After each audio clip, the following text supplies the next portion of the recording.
Hello everyone. बच्चों, आज हम लोग नया टॉपिक स्टार्ट करने वाले हैं और टॉपिक का नाम है प्लैंक्स क्वांटम थ्योरी। ठीक है, क्या प्लैंक्स क्वांटम थ्योरी। चैप्टर कौन सा पढ़ रहे हैं बच्चों? Dual nature of radiation and matter, और उसमें एक टॉपिक है प्लैंक्स क्वांटम थ्योरी। चलो इसको बात करते हैं इसके बारे में। प्लैंक्स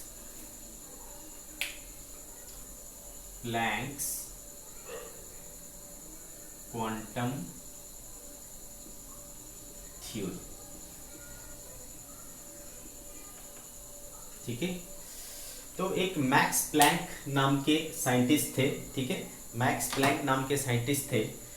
उन्होंने बोला कि जो इलेक्ट्रोमैग्नेटिक वेव्स होते हैं, जितने भी प्रकार के इलेक्ट्रोमैग्नेटिक वेव्स होते हैं, वो बहुत छोटे छोटे, है ना, स्मॉल पैकेट ऑफ एनर्जी या बंडल ऑफ एनर्जी के फॉर्म में चलते हैं। ठीक है, जो भी इलेक्ट्रोमैग्नेटिक वेव होते हैं उनकी जो एनर्जी होती है वो कंटिन्यूअस नहीं होती है, बल्कि वो क्या डिस्क्रीट फॉर्म में होती है। डिस्क्रीट मतलब टुकड़ा टुकड़ा।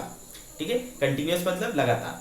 तो लगातार नहीं होता है, कंटिन्यूअस नहीं होता है, बल्कि स्मॉल स्मॉल पैकेट के फॉर्म में होता है। ठीक है, तो उन्होंने बोला कि ये जो छोटे छोटे पैकेट्स हैं उनको क्या कहा जाता है? क्वांटा कहा जाता है। ठीक है, क्वांटा। तो क्वांटा जो है ना वो प्लूरल वर्ड हुआ। अगर सिंगल पैकेट की बात करें तो उसको क्या कहेंगे? क्वांटम। तो क्वांटम क्या होता है? सिंगुलर हुआ। क्वांटा क्या हुआ? प्लूरल हुआ। ठीक है, तो एक जो स्मॉलेस्ट पैकेट है जिसको हमने क्वांटम बोला, उसको एक अलग नाम दिया गया और वो कहलाता है बेटा फोटोन। दैट मीन्स, है ना, कुल मिलाकर के इस डिस्कशन को हम बोले तो कह सकते हैं कि जो इलेक्ट्रोमैग्नेटिक रेडिएशन है that travels in the form of small packet of energy known as photon. ठीक है, क्या कहा जाता है? उनको फोटोन कहा जाता है। आगे बात समझ में? तो चलो, प्लैंक्स क्वांटम थ्योरी के according to this theory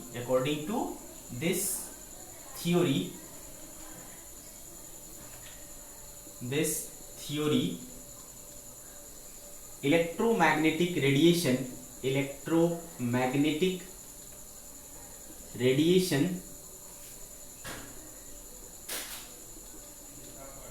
travels in the form of a small packets of energy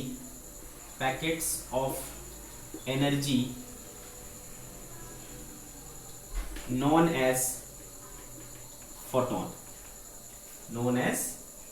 photon। Clear? इसको हमने क्या कहा? इसको उन्होंने क्या बोला? फोटोन नाम दिया। ठीक है, आगे बात समझ में?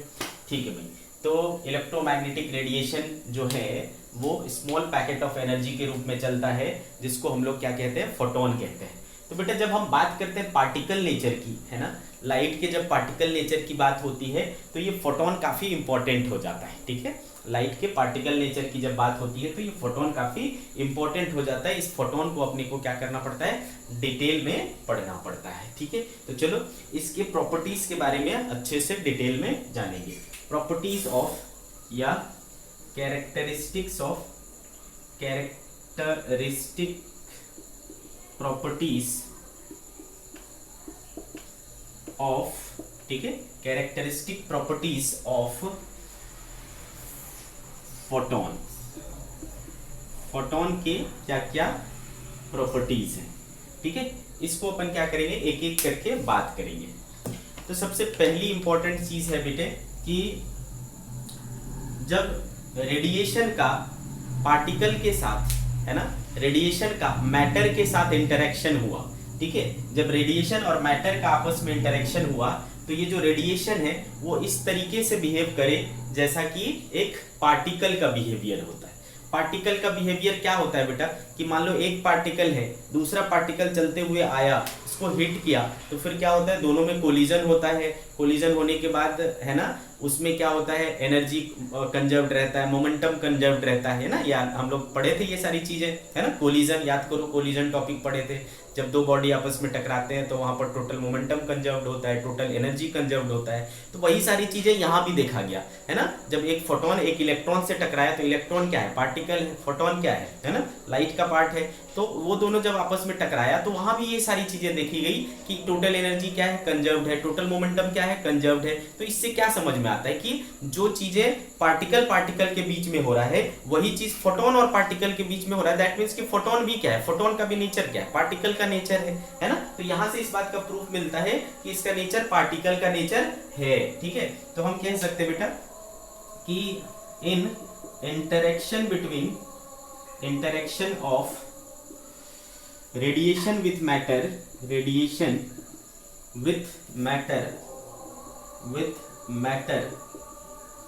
it behave as if it is particle known as photon. और इस पार्टिकल नेचर को हमने क्या कह दिया बेटे, फोटोन कह दिया, ठीक है। अब एक जो फोटोन होता है बेटा, एक जो फोटोन होता है उसके पास एनर्जी भी होता है एंड मोमेंटम भी होता है, क्योंकि किसी भी पार्टिकल के पास ये सारी चीजें होती है ना। उसके पास एनर्जी हो सकती है, उसके पास मोमेंटम हो सकता है, ठीक है। तो photon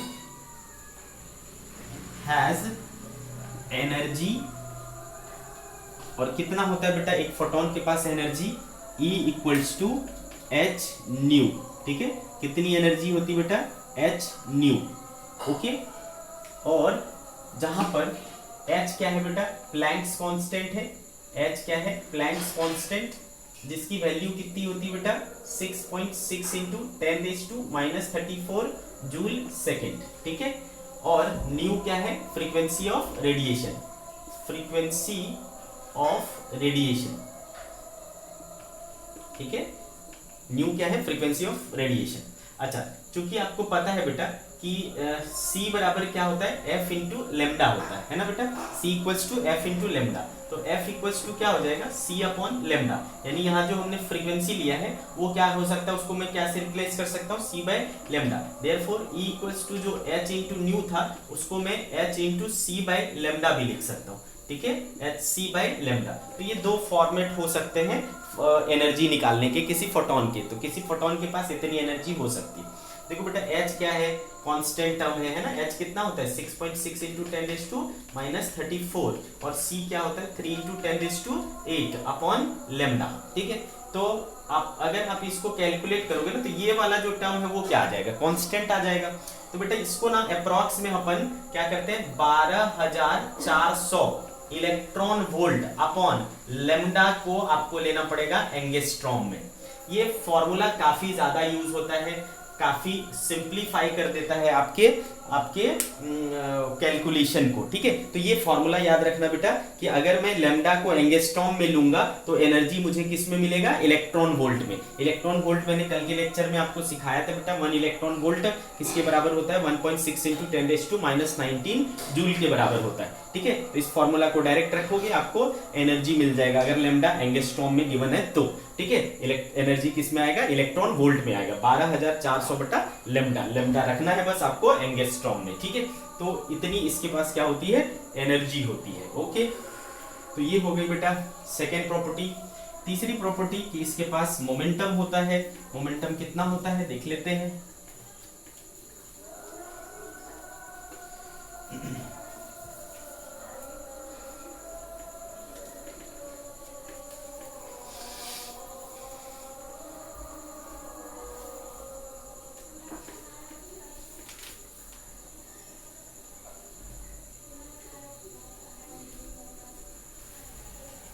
third property, photon has momentum, okay. कितना होता है बेटा, मोमेंटम P से शो करते हैं, मोमेंटम होता है H अपॉन लेमडा, ठीक है। कितना मोमेंटम होता है बेटा, H अपॉन लेमडा। आधी बात समझ में क्लियर है। तो ये आपका मोमेंटम हो गया। अच्छा, इसको और क्या लिख सकते हैं, चूंकि आप जानते हो C बराबर क्या होता है बेटा, न्यू लेमडा होता है। है ना, c बराबर क्या होता है न्यू लेमडा, तो न्यू लेमडा इक्वल्स टू क्या लिख सकते हो आप, c अपॉन न्यू भी लिख सकते हो। तो मोमेंटम को आप दूसरी तरीके से c अपॉन न्यू, तो एच न्यू बाई सी भी कर सकते हो, और एच न्यू अभी अभी आपने देखा क्या है एनर्जी, तो एनर्जी अपॉन सी, ठीक है। तो मोमेंटम जो है या तो एच अपॉन लेमडा, ठीक है, या फिर E upon C. Momentum of photon P equal to H upon lambda और E अपॉन सी, दोनों में से किसी से भी कर सकते हो, ठीक है बेटा। तो इतना इसके पास क्या होता है मोमेंटम होता है। फोर्थ चीज जो है बेटा, जो आपका फोटोन होता है ना, वो क्या करता है मूव करता है, किस स्पीड से, with the speed of light, ठीक है। Photon travels in vacuum with the speed of light, c equals to 3 into 10 raised to 8 metre per second, ठीक है। कितने स्पीड से चलता है, 3 into 10 raised to 8 metre per second से चलता है। फिफ्थ अलग बाकी दूसरे मीडियम में क्या होगा बेटा, डिफरेंट स्पीड से चलेगा। तो photon travels with different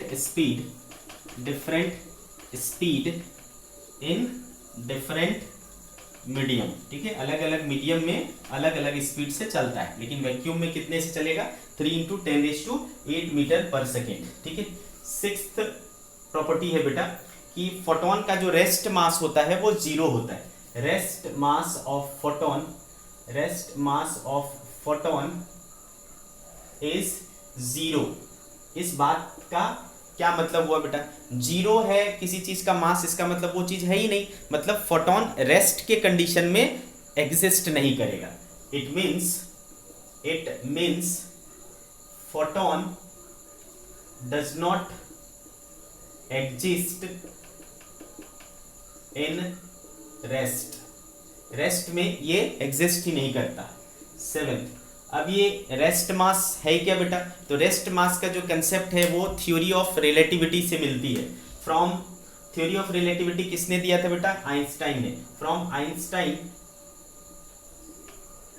theory of relativity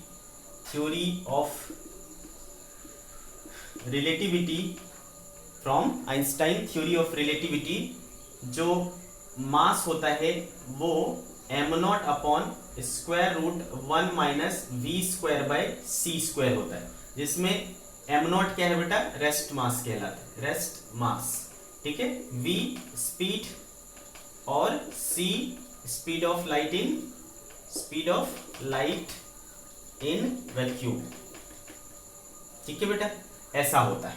तो देखो रेस्ट मास अगर मान लो वो पार्टिकल चलेगा तो उसके हिसाब से ये m क्या हो जाएगा, बदल जाएगा, ठीक है। तो मास जो होता है वो बदल सकता है, रेस्ट मास उसका कुछ और हो सकता है, और अगर उसकी स्पीड बहुत अच्छी खासी है तो उसका मास क्या हो सकता है, चेंज हो सकता है। ये कहना था आइंस्टाइन की थ्योरी ऑफ रिलेटिविटी में, ठीक है। आइंस्टाइन की थ्योरी ऑफ रिलेटिविटी में ये चीज उनका कहना था। आगे बात समझ में, ठीक है।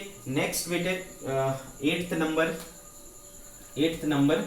अब बेटे जो एक फोटोन होता है, और हमने इंटेंसिटी पढ़ा है, हाँ इंटेंसिटी पढ़ा है, energy falling per unit area पर यूनिट टाइम, ठीक है। इंटेंसिटी आपको पता है। तो इंटेंसिटी चाहे कितना भी हो, ठीक है, इंटेंसिटी चाहे कितना भी हो, एक फोटोन की जो एनर्जी होती है वो सिर्फ और सिर्फ किस पर डिपेंड करता है, फ्रीक्वेंसी पर डिपेंड करता है, ठीक है। तो एक फ्रीक्वेंसी, फिक्स फ्रीक्वेंसी के लिए आपको एक फोटोन की एनर्जी क्या रहेगी, फिक्स रहेगी, ठीक है। उसका इंटेंसिटी से कोई लेना देना नहीं होता है, ठीक है। तो energy of single photon is independent of, ठीक है बेटा, एनर्जी ऑफ ये इधर अलग है, ठीक है। Energy of single photon is independent of intensity but it depends on frequency of radiation. तो रेडिएशन की जो इंटेंसिटी है उस पर फोटोन की एनर्जी डिपेंड नहीं करती है, फोटोन की एनर्जी फ्रीक्वेंसी पर डिपेंड करती है। आगे बात समझ में, फोटोन की एनर्जी फ्रीक्वेंसी पर डिपेंड करता है। अब जैसा कि आपको पता है बेटा, जब लाइट जो है एक मीडियम से दूसरे मीडियम में जाता है, लाइट जब एक मीडियम से दूसरे मीडियम में जाता है तो उसका स्पीड क्या हो जाता है, बदल जाता है, उसका वेवलेंथ क्या हो जाता है, बदल जाता है। क्या एनर्जी पे कोई असर पड़ेगा जब वो एक मीडियम से दूसरे मीडियम में जाएगा? तो आप सोच सकते हो बेटा कि जब एनर्जी हम देख रहे हैं कितना होता है, h इंटू न्यू होता है। क्या होता है? h इंटू न्यू होता है। और आपको एक चीज अच्छे से पता है कि जो फ्रीक्वेंसी होता है वो किसी भी वेव की फंडामेंटल प्रॉपर्टी होती है। ये वो प्रॉपर्टी है जो कभी चेंज नहीं होता है, ठीक है, ये वो प्रॉपर्टी है जो चेंज नहीं होता। मीडियम बदलेगा, स्पीड बदलेगा, वेवलेंथ बदलेगा, बट दो चीज कभी नहीं बदलता, वो है फ्रीक्वेंसी और उसका कलर, ठीक है। तो चूंकि आपका एनर्जी किस पर डिपेंड करता है, h into new, h constant है, न्यू पर डिपेंड करता है, फ्रीक्वेंसी पर डिपेंड करता है, और फ्रीक्वेंसी चेंज नहीं होता, ठीक है। तो फोटोन एक मीडियम से दूसरे मीडियम पर जाने पर भी उसकी एनर्जी बदलती नहीं है, ठीक है। तो 9th प्रॉपर्टी हो गया, energy of photon does not change energy of photon does not change if it travels from one medium to another okay बच्चे, ठीक है। नेक्स्ट 10th प्रॉपर्टी, अगर किसी फोटोन को किसी इलेक्ट्रिक फील्ड या फिर किसी मैग्नेटिक फील्ड से गुजारो तो इसमें किसी भी प्रकार का डिफ्लेक्शन नहीं देखा जा सकता है, ठीक है। अगर एक फोटोन को किसी इलेक्ट्रिक फील्ड या मैग्नेटिक फील्ड से हम पार करें, क्रॉस कराएं, तो उस पर कोई भी इफेक्ट, कोई भी डिफ्लेक्शन नहीं होता है। ये किस बात को प्रूव करता है? ये इस बात को प्रूव करता है कि हमारा जो फोटोन है वो इलेक्ट्रिकली न्यूट्रल है, उसके ऊपर कोई भी चार्ज नहीं है, ठीक है। तो when a photon is passed through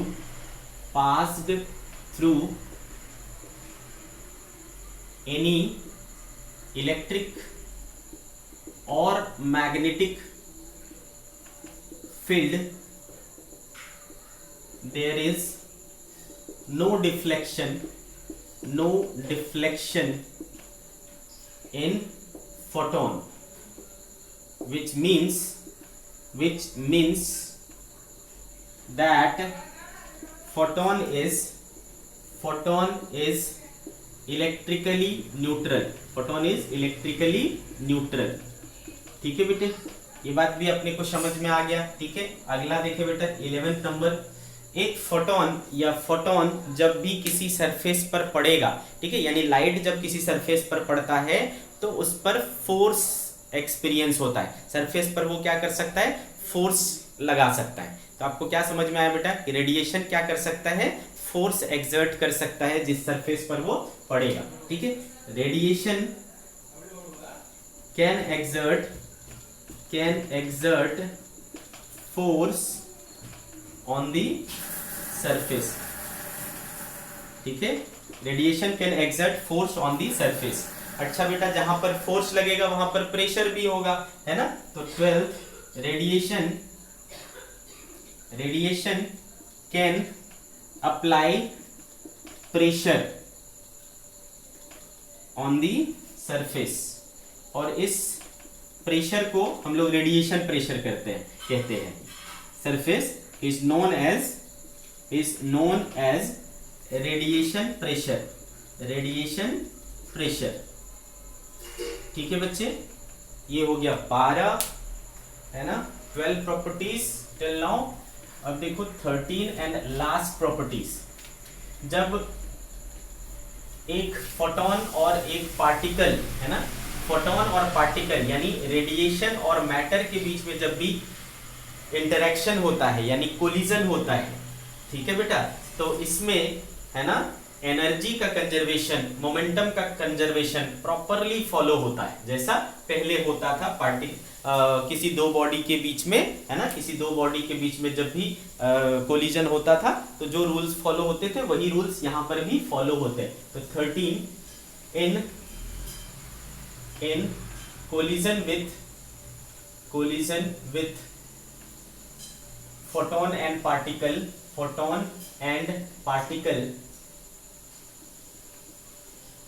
total energy and total momentum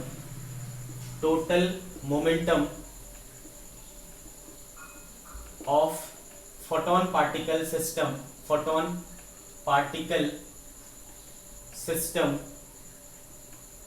remains conserved।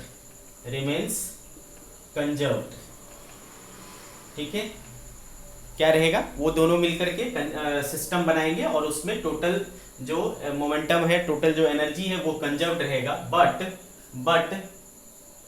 Number of photon may not be conserved। ये लास्ट लाइन का क्या मतलब हुआ बेटा, इसका मतलब हुआ कि फोटोन के जो नंबर थे, मान लो 100 फोटोन्स टकराए तो टक्कर के बाद भी 100 फोटोन मौजूद होंगे, ऐसा जरूरी नहीं है। क्यों, कहाँ चले जाएंगे भाई वो, तो हो सकता है कि वो उसकी एनर्जी क्या हो गई, waste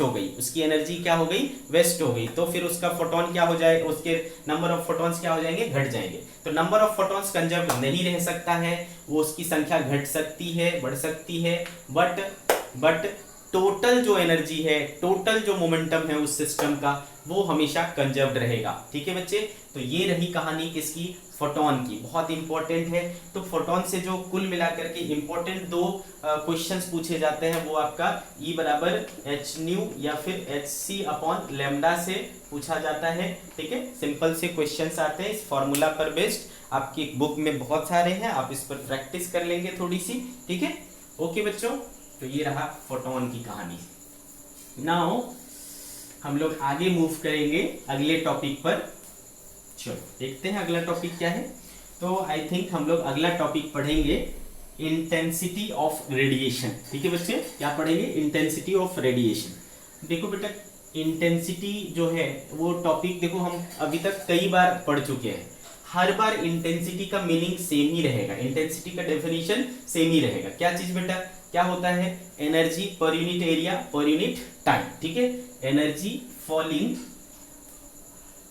perpendicularly per unit area पर यूनिट टाइम, इसको हम लोग कहते हैं इंटेंसिटी। व्हाट दिस, ठीक है भाई। चलो, तो यहां पर बात करते हैं इस पर क्या अलग होगा, यहां क्या अलग होगा। तो intensity of radiation, intensity of radiation,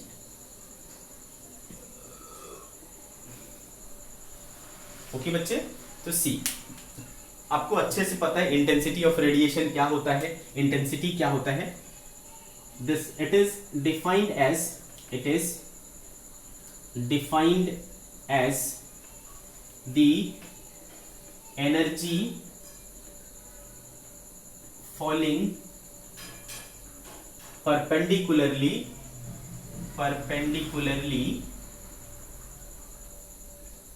per unit area per unit time,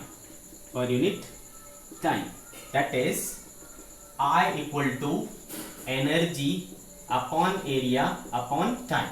ठीक है, इसमें से मैं इसको energy upon time upon area लिख सकता हूं, और ये हो जाएगा एनर्जी अपॉन टाइम क्या होता है बेटा, पावर, तो पावर अपॉन एरिया। ठीक है, therefore intensity can be power upon area. ठीक है बच्चे, इंटेंसिटी क्या हो सकता है, पावर अपॉन एरिया हो सकता है। ओके, अच्छे से समझ में आया। ठीक है, तो इंटेंसिटी आपको समझ आ गया। अब देखो बेटा, मान लो कि किसी सरफेस पर, है ना, किसी सरफेस पर, ये एक सरफेस है ना, इस सरफेस पर ऐसे परपेंडिकुलर बहुत सारे फोटॉन्स पड़ रहे हैं, है ना, बहुत सारे फोटॉन इस पर आकर के स्ट्राइक कर रहे हैं। कितने फोटॉन है, मान लो वो n नंबर ऑफ फोटॉन्स है। ठीक है, n नंबर ऑफ फोटॉन्स है। तो बताओ इंटेंसिटी क्या हो जाएगी। तो जैसा कि आपको पता है कि इंटेंसिटी क्या हो रहा है, energy upon area upon time है। तो आपको पता है बेटा एक जो फोटोन होता है उसके पास कितनी एनर्जी होती है, h इंटू न्यू। तो n नंबर ऑफ फोटॉन्स के बाद कितनी एनर्जी होगी बेटा, n टाइम्स h न्यू। तो टोटल एनर्जी यहाँ जो होगा वो n टाइम्स h न्यू होगा अपॉन एरिया अपॉन टाइम हो जाएगा। आगे बात समझ में। इसमें से ये जो n upon a into T है और ये h इंटू न्यू है, तो इसको तो आपको पता है बेटा क्या कहते हैं, this is energy of photon. Energy of photon है, यानी एक फोटोन की एनर्जी है। और ये जो नंबर ऑफ एरिया पर यूनिट टाइम है, ठीक है, number of photons per unit area पर यूनिट टाइम, इसको कहा जाता है बेटा फोटोन फ्लक्स। ठीक है, इसको क्या कहते हैं, photon flux. Okay, so what is photon flux? Photon flux is number of photons falling per unit area per unit time। ठीक है, यूनिट टाइम में यूनिट एरिया पर कितने नंबर ऑफ फोटॉन्स गिरेंगे वो आपको क्या कहलाता है, फोटोन फ्लक्स कहलाता है। So from here we can conclude कि इंटेंसिटी जो है वो photon flux into energy of photon के बराबर होता है। ठीक है ना। एक और चीज हमें क्या मिला कि intensity is photon flux into energy of photon. Okay बच्चे, ये कहानी भी आ गया आपको समझ में। अब देखो, अगर मैंने यहां से इस इक्वेशन से सिंस I इक्वल्स टू क्या है बेटा, n a t और h न्यू है। ठीक है, h न्यू को और क्या लिख सकता हूं बेटा, एच सी बाई लेमडा भी लिख सकता हूं, है ना। देखा है हमने H nu equals to H C by lambda भी होता है। तो इसमें से मैं अगर ऐसा करूं, इसको इधर ले जाऊं, आई A lambda by H C. ठीक है, आई A lambda by H C. तो इधर क्या बचेगा, n अपॉन टी। ये जो नंबर n क्या है बेटा, नंबर ऑफ फोटॉन्स है, और t क्या है, टाइम। तो नंबर ऑफ फोटॉन्स पर यूनिट टाइम, इसको हम लोग एक अलग नाम से जानते हैं, स्मॉल n। इसको कहा जाता है बेटा फोटोन काउंट। क्या कहा जाता है, फोटोन काउंट। ठीक है, नंबर ऑफ फोटॉन्स पर unit time, number of photons falling पर यूनिट टाइम क्या कहलाता है बेटा, फोटोन काउंट कहलाता है। So what is photon count, number of photon falling पर यूनिट टाइम। ठीक है, इसका अगर हम फॉर्मूला निकालना चाहें तो क्या हो जाएगा, फोटोन काउंट स्मॉल n से शो कर सकते हैं, नंबर ऑफ फोटॉन्स फॉलिंग पर unit time is called photon count। ठीक है, तो देखो बेटा यहां से आपको दिख रहा है कि n बराबर क्या हो रहा है, कैपिटल N अपॉन टी, और which is equals to I A lambda by H C, है ना। तो फोटोन काउंट क्या हो गया, I A lambda by H C. अब यहां से इस फॉर्मूले से देखो, जो कि I बराबर क्या होता है बेटा, पावर अपॉन एरिया होता है, देयरफॉर पावर बराबर क्या हो जाएगा, I इंटू ए। इस चीज को यहां पर रख सकते हैं क्या, I a के बदले P रख सकते हैं, तो therefore photon count is also P lambda by H C, P lambda by H C. ठीक है, तो ऐसे देखो इसमें बहुत सारे फॉर्मूले मिलते जाएंगे, और इन फॉर्मूले के ऊपर बेस्ड ही आपसे क्वेश्चंस पूछे जाते हैं। ठीक है, बहुत सिंपल सा चैप्टर है, बिल्कुल फॉर्मूला बेस्ड क्वेश्चंस आते हैं, है ना। तो आराम से आप कर सकते हो। ठीक है, फोटोन काउंट क्या हो गए, P lambda by H C. अच्छे से समझा बेटा, क्या है ये, number of photons per second. ठीक है, number of photons falling per second है। ओके, तो ये कहानी भी आपको समझ में आ गया। अब देखो, जैसा कि हमने सीखा, क्या सीखा बेटा, कि अगर फोटोन किसी सरफेस से टकराता है, अगर कोई रेडिएशन किसी सरफेस पे पड़ता है तो उस पर क्या होता है बेटा, फोर्स अप्लाई हो जाता है, वो फोर्स लगा सकता है उस पर। तो अगर मुझे ये पता करना हो कि कितना फोर्स लगेगा तो हम उसको भी पता कर सकते हैं। For that we need a formula. ठीक है, देखते हैं वो फॉर्मूला क्या आएगा।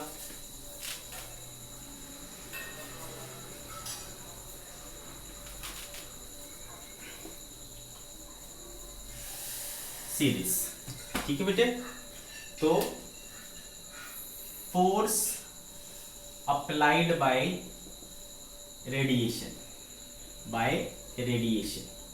Force applied by radiation. Okay बच्चे, force applied by radiation. For this we have to take some cases. ठीक है, केस वन, ठीक है, अगर आपका जो सरफेस है वो कंप्लीटली रिफ्लेक्टिंग सरफेस है। ठीक है, if surface is completely reflecting surface या परफेक्टली रिफ्लेक्टिंग सरफेस बोल सकते हो। Perfectly reflecting surface is perfectly reflecting surface. ठीक है, if surface is perfectly reflecting and radiation is perpendicular to the surface, surface के परपेंडिकुलर रेडिएशन पड़ रहा है और सरफेस कैसा है, परफेक्टली रिफ्लेक्टिंग है। तो ये मान लो एक सरफेस है बेटा, परफेक्टली रिफ्लेक्टिंग। ठीक है, और इस पर जो रेडिएशन है वो इस तरीके से पड़ रहा है। ओके बच्चे, तो जैसा कि आपको पता है, अगर मैं एक फोटोन की बात करूं, ठीक है, अगर मैं एक फोटोन की बात करूं तो क्या होता है बेटा, एक फोटोन के पास कितना ये होता है बेटा, मोमेंटम। तो आपको पता है h/λ। ठीक है बेटे, h/λ होता है। तो इनिशियल मोमेंटम इसका क्या हो गया, h/λ हो गया। तो आपको पता है बेटा ये परफेक्टली रिफ्लेक्टिंग है, परफेक्टली रिफ्लेक्टिंग क्या करेगा, सेम चीज है ना, रिफ्लेक्ट कर देगा। तो फाइनल मोमेंटम क्या हो जाएगा बेटा, h/λ। ठीक है, आगे बात समझ में, h/λ। तो यहां से आपको अच्छे से समझ में आ रहा है बेटा कि चेंज इन मोमेंटम जो होगा, देयरफॉर चेंज इन मोमेंटम जो होगा वो कितना होगा, है ना, h/λ माइनस h/λ, है ना। इस डायरेक्शन को प्लस मानो तो इसको क्या लेना पड़ेगा, माइनस लेना पड़ेगा। तो ये देखो क्या हो रहा है, 2 टाइम्स h/λ, इतना हो जाएगा आपका चेंज इन मोमेंटम। तो एक फोटोन, ठीक है बेटे, अच्छे से ध्यान से देखें, तो एक फोटोन में जो चेंज इन मोमेंटम हो रहा है वो कितना हो रहा है, ट्वाइस ऑफ h/λ। ठीक है, ट्वाइस ऑफ h/λ इतना चेंज हो रहा है 1 फोटोन में। ओके, तो बेटा अगर मैं ये निकालना चाहूं कि टोटल चेंज इन मोमेंटम, ठीक है, total change in momentum per unit time, ठीक है। तो मान लो इस पे कितने ये रेडिएशन कितने फोटोन पड़ रहे हैं बेटा, n फोटोन पड़ रहे हैं। ठीक है बेटा, n फोटोन पड़ रहे हैं। तो एक में कितना चेंज हुआ, 2h/λ का। तो n फोटोन में कितने चेंज होंगे, n इंटू 2h/λ। ठीक है बेटे, n इंटू 2h/λ, है ना। ये हुआ टोटल चेंज इन मोमेंटम। साथ में क्या कह रहा है, यूनिट टाइम। तो अपॉन क्या हो जाएगा बेटा, टाइम। पर यूनिट टाइम निकालने के लिए आपको टाइम से डिवीजन करना पड़ेगा। तो n/t इंटू 2h/λ ऐसा है। अभी अभी आपने सीखा है, n/t को हम क्या बोलेंगे बेटा, n/t को हम बोलेंगे क्या चीज, फोटोन काउंट, यानी स्मॉल n। तो स्मॉल n इंटू 2h/λ ऐसा हो जाएगा। और आपने देखा बेटा कि फोटोन काउंट का फॉर्मूला क्या आया था, P(λ/hc), है ना, P(λ/hc). तो यहां से आपको 2h/λ हो गया, लैम्डा और लैम्डा कैंसिल हो गया, h और h कैंसिल हो गया। तो ये क्या बचा बेटा, 2p/c। Okay, what is 2p/c? This is the total change in momentum per unit time. अब याद करो बेटा, Newton second law of motion क्या कहता है, Newton second law of motion, rate of change of momentum, यानी change in momentum per unit time को ही अपन क्या कहते हैं, फोर्स कहते हैं। So this expression is itself a force, ठीक है। तो देयरफॉर फोर्स जो आ रहा है आपका, फोर्स जो आ रहा है वो कितना आ रहा है 2p/c।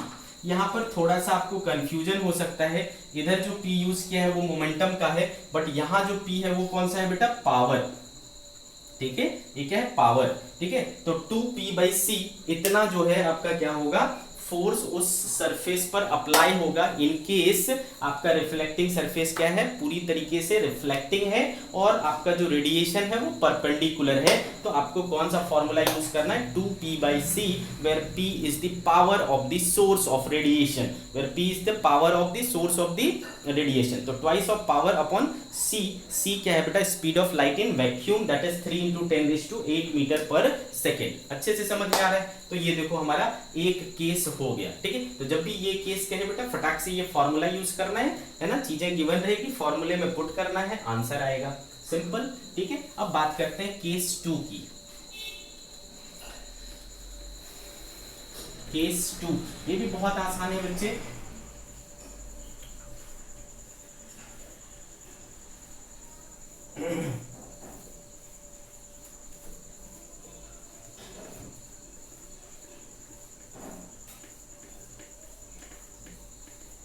Case 2, see this, case 2 में हमारा जो सरफेस है, if radiation is perpendicular to, if radiation is perpendicular to perfectly absorbing surface, ठीक है, परफेक्टली एब्सॉर्बिंग सरफेस। अगर सरफेस आपका परफेक्टली एब्सॉर्बिंग हुआ देन वाटर, ठीक है, अगर आपका सरफेस परफेक्टली एब्सॉर्बिंग हुआ देन वाटर। तो देखो बेटा इस कंडीशन में आपका जो सरफेस है वो क्या करेगा, एब्सॉर्ब कर लेगा। तो ये जो फोटोन इसके ऊपर जाएगा उसके पास इनिशियल मोमेंटम क्या होगा, h/λ होगा, लेकिन चूंकि ये एब्सॉर्ब कर लिया मतलब खत्म हो गया, तो P फाइनल क्या हो जाएगा, 0। तो इन दिस कंडीशन देख रहे हो इनिशियल और फाइनल, मतलब आपका जो डेल P होगा है ना, डेल P वो सिंपली क्या होगा, h/λ होगा। तो therefore total change in momentum per unit time जो हो जाएगा बेटा, मान लो इस पे कितने फोटॉन्स गिरे, n, तो n टाइम्स h/λ, ये आपका क्या हो जाएगा बेटा, total change in momentum upon क्या करना पड़ेगा, टाइम, n/t आपका क्या हो जाएगा बेटा, स्मॉल n, तो स्मॉल n h/λ, और n आपका क्या है, p/hc equals to into h/λ, ये कैंसिल हो गया बेटा, तो ये होगा p/c, ठीक है। और इसी टर्म को अपन क्या कहते हैं, force. So in this case force is p/c, okay. तो फॉर्मूला सेम है बेटा p/c, लेकिन जब आपका परफेक्टली एब्जॉर्बिंग होगा तो 1 टाइम p/c और परफेक्टली रिफ्लेक्टिंग में वो डबल हो जाएगा, 2 टाइम्स p/c, ठीक है। इस तरीके से याद रखना है, ठीक है। तो सरफेस आपको गिवन रहेगा कि कैसा सरफेस है, परफेक्टली एब्जॉर्बिंग है, परफेक्टली रिफ्लेक्टिंग है ना, और उसके हिसाब से आपको करना है, ठीक है।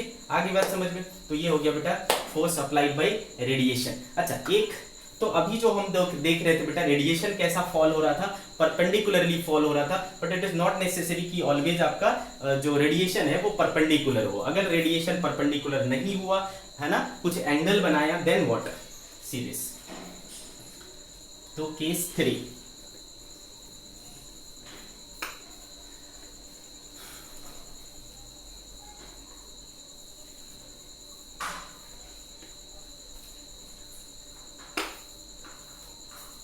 Case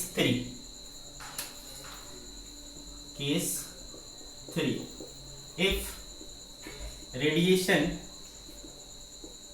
is falling at some angle, और सरफेस आपका मान लो परफेक्टली रिफ्लेक्टिंग है, at some angle on perfectly reflecting surface, ठीक है बेटे। तो ये मान लो सरफेस है आपका, और ये आपका रेडिएशन आया और इस तरीके से आपका क्या हो गया बेटा, रिफ्लेक्ट हो गया। अगर ये एंगल आपका गिवन है थीटा, ठीक है, अगर ये एंगल गिवन है थीटा, तो थीटा से आएगा बेटा, थीटा से चला जाएगा, ठीक है, थीटा से आएगा और थीटा से चला जाएगा। तो परफेक्टली रिफ्लेक्टिंग के केस में आपका क्या आया था बेटा, 2p/c आया था ना, f इक्वल्स टू। तो इस बार आपको क्या करना है, ओनली यहाँ पर cos थीटा लेना है, 2p cos थीटा, ठीक है, 2p cos theta by c।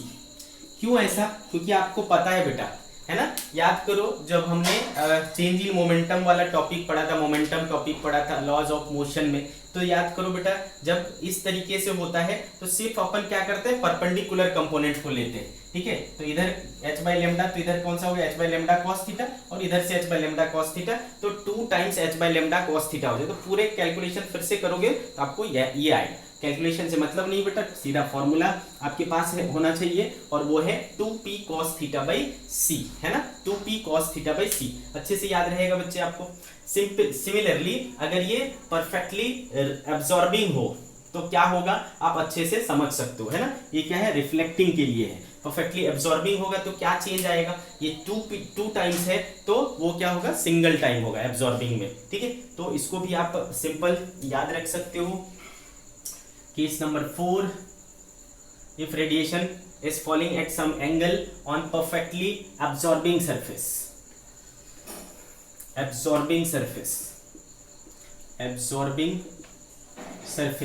तो क्या हो जाएगा बेटा,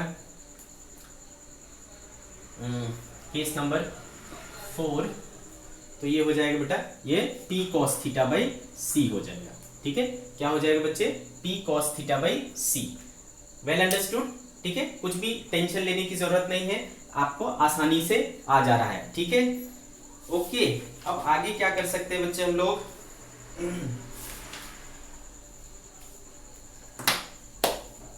ओके, अच्छा, अगर मान लो अभी तक हमने क्या लिया, सरफेस या तो परफेक्टली अब्सॉर्बिंग लिया या तो परफेक्टली रिफ्लेक्टिंग लिया। अब ऐसा भी तो हो सकता है, ना तो वो परफेक्टली अब्सॉर्बिंग हो, ना तो वो परफेक्टली रिफ्लेक्टिंग हो, यानी वो पार्टली एब्जॉर्ब कर ले और पार्टली क्या कर ले, रिफ्लेक्ट कर ले, मतलब एक पार्ट को रिफ्लेक्ट किया, एक पार्ट को एब्जॉर्ब कर लिया। इन दैट केस क्या होगा, हाँ, इतना चीज श्योर है कि a प्लस आर, मतलब एब्जॉर्ब प्लस रिफ्लेक्शन मिलकर के कंप्लीट होगा। तो a plus R equal to क्या हो सकता है बेटा, 1 हो सकता है ना, a plus R equal to क्या होगा, 1 होगा, ठीक है। तो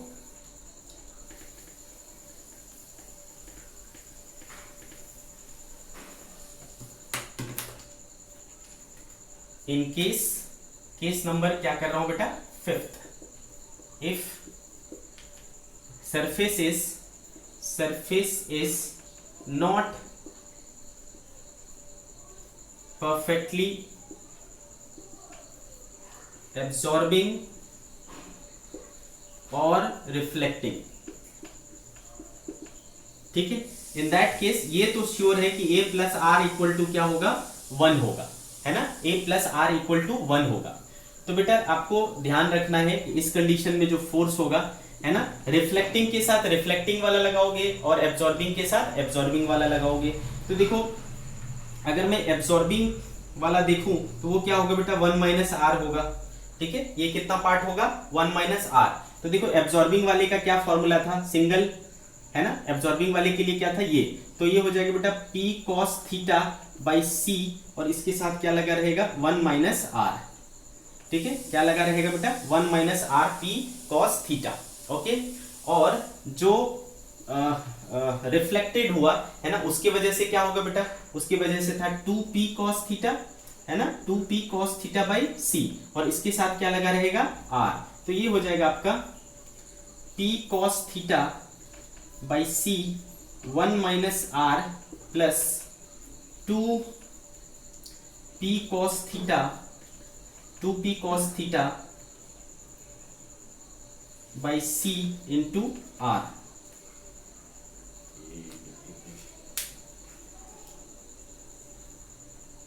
सॉरी, ठीक है, आगे बात समझ में आपको।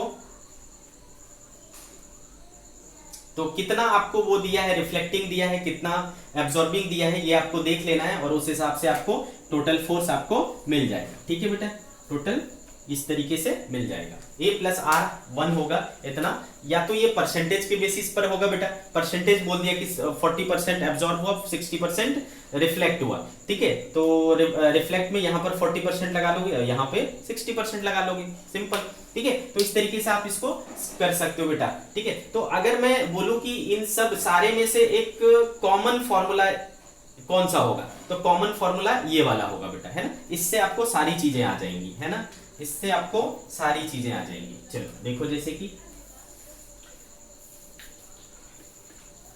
कॉमन फॉर्मूला अगर याद करने को बोला जाए, एक ही फॉर्मूला जिससे ये सारे केस कवर हो जाए, तो इसको मैं बोलूंगा, याद करो, F equals to P cos theta by C 1 minus R plus 2P cos theta by C into R, ठीक है बेटा।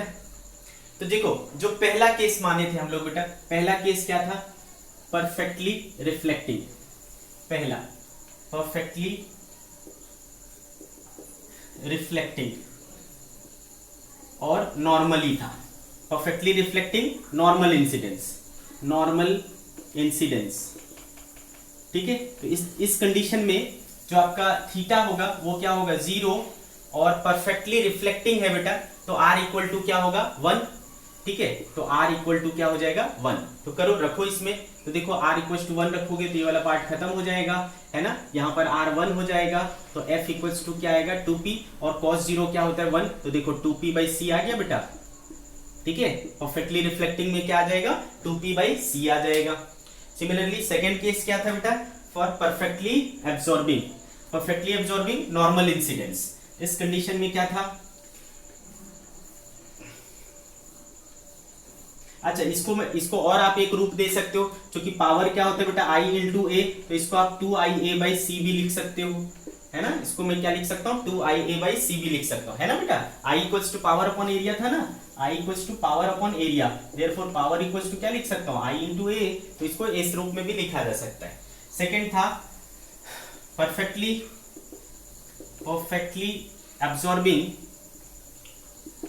एब्जॉर्बिंग नॉर्मल इंसिडेंस, ठीक है। तो इस केस में क्या बेटा, परफेक्टली एब्जॉर्बिंग है, तो R आपका क्या हो जाएगा, 0, है ना, R आपका क्या हो जाएगा, 0 हो जाएगा, ओके। तो इस कंडीशन में R 0 हो जाएगा, और R 0 हो जाएगा तो एब्जॉर्ब कर रहा है, परफेक्टली एब्जॉर्ब कर रहा है तो रिफ्लेक्ट नहीं कर रहा है, ठीक है। तो R 0 हो गया, और नॉर्मल इंसिडेंस है तो थीटा 0 हो गया बेटा, थीटा 0 हो गया, R 0 हो गया, तो देखो ये R 0 हो गया, तो ये वाला टर्म चला गया, R यहाँ पर 0 रखोगे तो क्या आएगा, P cos theta by C, और थीटा क्या है, 0, तो cos 0 तो P बाई C, तो F इक्वल टू देखो क्या आया, P बाई C एब्जॉर्बिंग में, या फिर इसको क्या लिख सकता हूँ, IA बाई C, ठीक है। तो देखो ये दूसरा एक्सप्रेशन निकल आया। तीसरा अगर नॉर्मल इंसिडेंस ना हुआ, ठीक है, नॉर्मल इंसिडेंस ना हुआ, परफेक्टली रिफ्लेक्टिंग, और थीटा कितना हुआ बेटा, eight an angle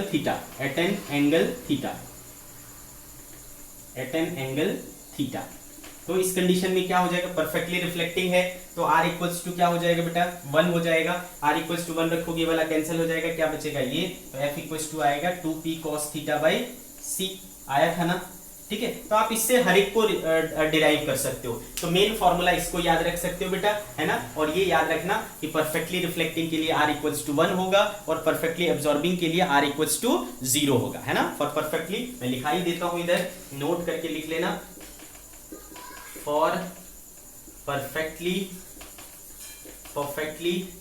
absorbing for perfectly reflecting R equals to 1, for perfectly absorbing R equal to 0, ठीक है बेटा। तो ये एक फॉर्मूला याद रखोगे तो आपका सारा काम हो जाएगा, जो भी चीजें दी हुई होगी उन सब में आप लगा सकते हो उसको, ठीक है। तो ये रहा कहानी, आपको इंटेंसिटी के ऊपर बेस्ड, है ना। कई सारे फॉर्मूले पूछे जा सकते हैं फोर्स निकालने पर, सॉरी कई सारे क्वेश्चंस पूछे जा सकते हैं फोर्स निकालने पर।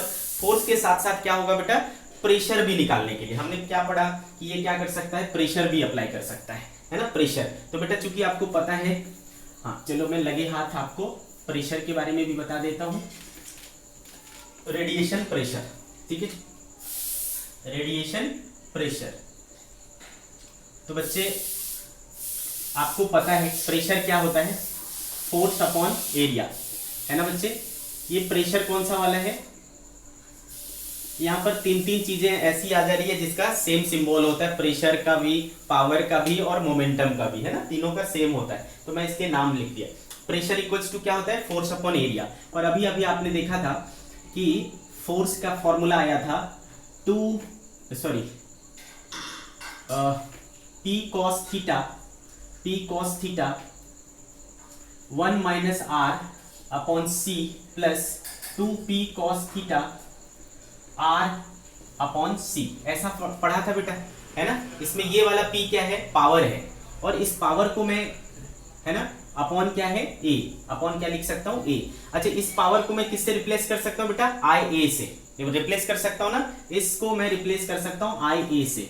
तो इसको अगर मैं IA से रिप्लेस कर दिया, इसको भी मैंने IA से रिप्लेस कर दिया, तो देखो ये A और ये A कैंसिल हो जाएगा बेटा। तो देयरफॉर जो प्रेशर है वो देखो आ रहा है निकल करके I cos theta 1 minus R by C plus 2I cos theta into R upon C। ये जनरल फॉर्मूला होगा बेटा प्रेशर का, ठीक है, जनरल फॉर्मूला हो गया प्रेशर का, है ना, क्लियर है। अब यहां से देखो इस वाली कंडीशन में अगर निकालना हो तो A यहां बुला लो बेटा, है ना। तो प्रेशर क्या हो गया, देखो प्रेशर इक्वल्स टू, है ना, F अपॉन A क्या बचा बेटा, 2I बाई C, है ना। तो परफेक्टली रिफ्लेक्टिंग की कंडीशन में क्या आएगा, 2I बाई C आएगा। सिमिलरली परफेक्टली एब्जॉर्बिंग में क्या आएगा बेटा, A को इधर बुलाओ तो F upon A equals to क्या बचेगा बेटा, I बाई C। ये हो गया प्रेशर आपका, ठीक है। तो परफेक्टली एब्जॉर्बिंग में I by C, perfectly reflecting में 2I बाई C, ठीक है। एंगल्स होंगे बेटा तो cos थीटा लग जाएगा, है ना, क्या लग जाएगा, cos थीटा लग जाएगा, 2I cos theta by C और I cos theta by C, simple, ठीक है। तो ऐसे आप फॉर्मूले को नोट डाउन कर लेना, एक जगह पर इकट्ठा कर लेना, और इसके ऊपर जो क्वेश्चंस है वो आपसे आसानी से बन जाएंगे बेटे, ठीक है, आसानी से बन जाएंगे, कोई दिक्कत ही नहीं होगा इसमें, क्लियर है। सिर्फ फॉर्मूला बेस्ड है तो कोई झंझट नहीं है इसमें।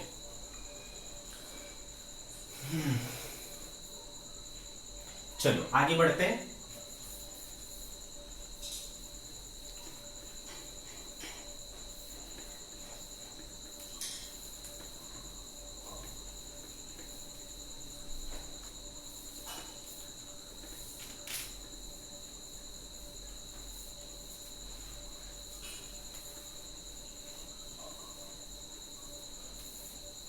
चलो तो भाई एक एग्जांपल ले लेते हैं, ठीक है, ज्यादा सही रहेगा। चलो एक एग्जांपल यूज करते हैं। आपकी बुक में देखो बेटा एग्जांपल नंबर 11.27, ठीक है, आपकी बुक में एग्जांपल है 11.27। देखो कितना मजा आएगा आपको इसको सॉल्व करने में। तो बोल रहे हैं बेटा एक parallel beam of monochromatic light of wavelength 500 nanometre, ठीक है। आपको लेमडा दे दिया बेटा कितना, 500 नैनोमीटर, तो 500 नैनोमीटर। आगे बोल रहे हैं कि incident normally on a perfectly reflecting surface. Surface क्या है बेटा, परफेक्टली रिफ्लेक्टिंग, ओके। और इंसिडेंस कैसा है, नॉर्मल इंसिडेंस है, ओके, नॉर्मल इंसिडेंस है। आगे क्या बोल रहे हैं कि पावर जो है वो 5 वॉट है। पावर क्या है बेटा, 5 वॉट है, ओके। फाइंड, पहला पार्ट आपसे पूछा जा रहा है, find part 1 number of photons absorbed per second by the surface, number of, अच्छा तो आपको डायरेक्टली समझ में आ रहा है, number of photons per second मतलब क्या पूछा जा रहा है बेटा, स्मॉल n, ठीक है। What we are being asked, small n। तो याद करो बेटा n की वैल्यू क्या थी, n का फॉर्मूला क्या था, p लैम्डा बाई hc, यही था, p लैम्डा बाई hc। क्या पावर है आपके पास बेटा, पावर है आपके पास 5, लैम्डा है आपके पास 500 इंटू 10⁻⁹ h 6.6 इंटू 10⁻⁻34 और c 3 इंटू 10⁸ सॉल्व इट, है ना, सॉल्व इट आ जाएगा। सेकेंड पार्ट बोला जा रहा है बेटा, सेकेंड पार्ट कि force exerted by light on the surface, force निकालना है। ओके बेटा, फोर्स निकालना है तो बहुत आसान है फोर्स निकालना। ये कौन सा वाला है, परफेक्टली रिफ्लेक्टिंग वाला है। तो क्या फॉर्मूला था बेटा, 2p/c है ना, इसमें क्या था 2p/c। तो वेरी गुड, 2p कितना है बेटा 5 और c कितना है 3 × 10⁸ बस हो गया, इतना न्यूटन। सॉल्व इट, है ना। तो बहुत आसानी से ये भी हो जा रहा है।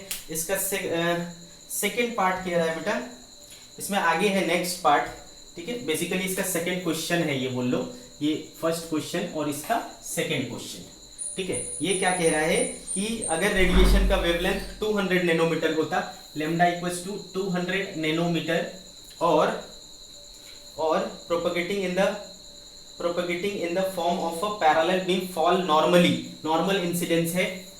तो नॉर्मल इंसिडेंस है, ओके। और बोला जा रहा है कि the intensity of beam is 10 milliwatt. इस बार इंटेंसिटी दिया हुआ है 10 milliwatt per metre square, 10 milliwatt per metre square, and its cross sectional area, और एरिया गिवन है आपके पास 2 मिलीमीटर स्क्वायर, ओके। आगे बोल रहे हैं find the pressure exerted by the radiation pressure, मतलब रेडिएशन प्रेशर निकालना है, प्रेशर, ठीक है। Pressure metallic surface if the radiation is completely absorbed, है ना। क्या बोला जा रहा है, कंप्लीटली एब्जॉर्बिंग सरफेस है, कंप्लीटली एब्जॉर्बिंग सरफेस है, एब्जॉर्बिंग। तो भाई क्या होगा, सिंपल सी बात है, कौन सा फॉर्मूला यूज करोगे बेटा।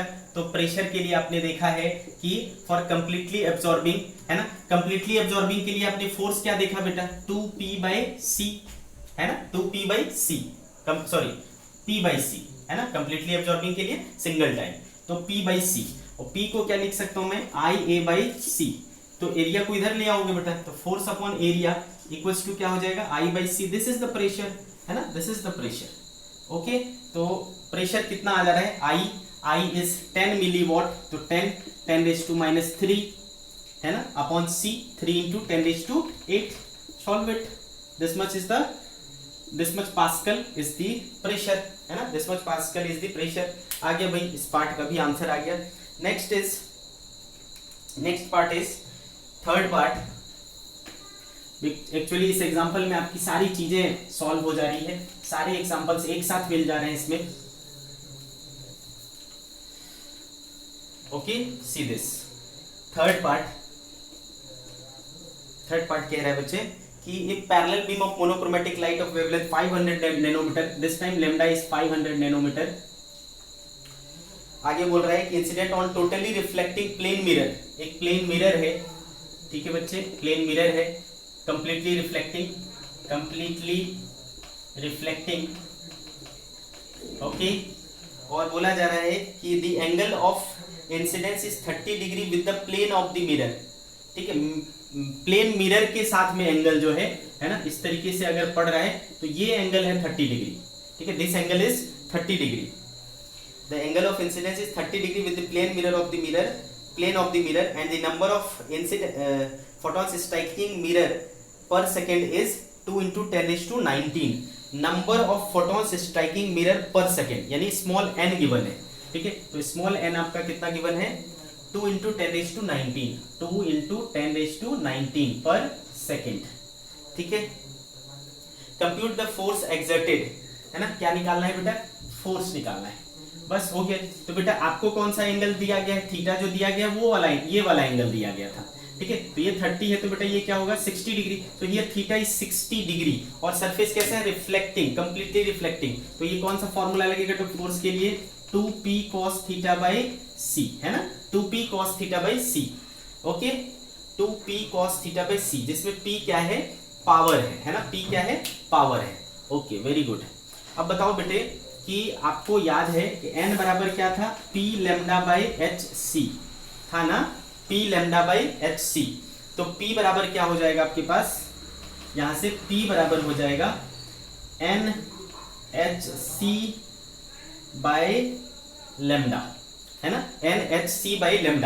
इस चीज को यहां पर पुट किया तो हो जाएगा 2/c p के बदले n h c by lambda और cos थीटा। कुछ कटा? यस, ये c और ये c कट गया है ना बेटे, ये c और ये c कट गया, तो आपके पास बचा f equals to 2n h cos theta by lambda. क्या आपके पास n है? यस n है, h पता है, थीटा पता है, लेमडा पता है, सब रखो, आंसर लाओ। ठीक है बेटे, तो 2n is 2 into 10⁻19, h is 6.6 into 10⁻⁻34 and cos 60 is 1.1/2 यानी 0.5 अपॉन लेमडा इज 500 नैनोमीटर यानी 10⁻⁻9। Just simplify it and you will get the answer. ठीक है, आपको आसानी से आंसर मिल जाएगा। थर्ड पार्ट हो गया। Next is fourth part. तो देखो यहाँ पर सारे केसेस डिस्कस हो जा रहे हैं 1 by 1, है ना बच्चे, सारे केसेस डिस्कस हो जा रहे हैं। तो केस नंबर 4, इस बार क्या कह रहा है बच्चे? इस बार कह रहा है कि beam of parallel white light is incident normally on a plane surface absorbing 60% of the light and reflecting the rest. ठीक है, तो यहाँ पर क्या हो रहा है बेटा? 60% रिफ्लेक्ट हो जा रहा है, तो r की वैल्यू क्या है बेटा? 0.6 है ना, r की वैल्यू क्या है? 0.6। रिफ्लेक्टिंग सॉरी नहीं, एब्जॉर्बिंग 60% है ना, एब्जॉर्बिंग 60% है, तो r कितना हुआ बेटा? 0.4 है ना, r कितना हुआ? 0.4 है ना। और बोला कि 5 वॉट पावर है, पावर कितना है? 5 what. What you want? Calculate the force exerted by it on the surface. क्या चाहिए? फोर्स चाहिए। तो यहाँ पर क्या होगा बेटा? रिफ्लेक्शन और एब्जॉर्प्शन दोनों हो रहा है, तो we will use the actual formula जो कि क्या था? P by C cos theta 1 minus R plus 2p cos theta r upon c, है ना, ये वाला यूज करेंगे। अच्छा, थीटा तो है यहाँ पर, नॉर्मल इंसिडेंस है, तो थीटा का काम नहीं रहा, ये खत्म हो गया। तो क्या बचा बेटा? P by C 1 minus R plus 2p by C R, है ना, ऐसा हो जाएगा। तो बेटा P कॉमन हो गया, P by C 1 minus R plus 2r, है ना, 1 माइनस आर प्लस 2r, तो क्या बचा बेटा? P by C 1 plus r। ठीक है, तो P कितना बेटे? 5, C 3 इंटू 10⁸8 और 1 प्लस r इज 0.4। ठीक है, तो 1.4 into 5 upon 3 into 10⁸8, solve it, है ना, you will get the force. ठीक है, इतना न्यूटन। आगे बात समझ में? ठीक है, तो काफी आसान है बेटा। ठीक है, अगर आपको सारे केसेस मालूम है, आप आसानी से सॉल्व कर सकते हो। तो आज की सभा यही समाप्त करते हैं बेटे। ठीक है, अगला लेक्चर में हम लोग रेस्ट ऑफ द थिंग्स पढ़ेंगे। ठीक है, बाय बाय।